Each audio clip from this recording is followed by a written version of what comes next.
Hello po, ako po si Elder Johnson.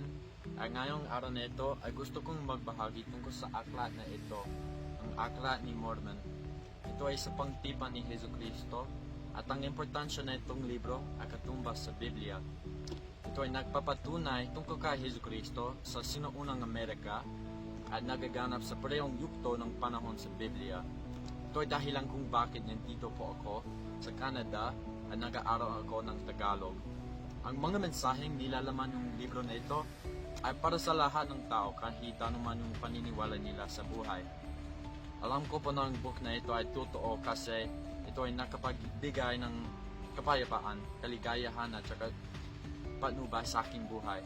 Alam ko po na ang Diyos ang ating mapagmahal naman sa langit at binigay niya ang Biblia at ang aklat ni Mormon para tayo ay mapalapit sa Kanya. At sinasabi ko po ito sa pangalan ni Jesucristo. Amen. Kung gusto nyo pang matuto tungkol sa libro nito, i-message nyo lang kaming mga misyonero. Ingat po kayo.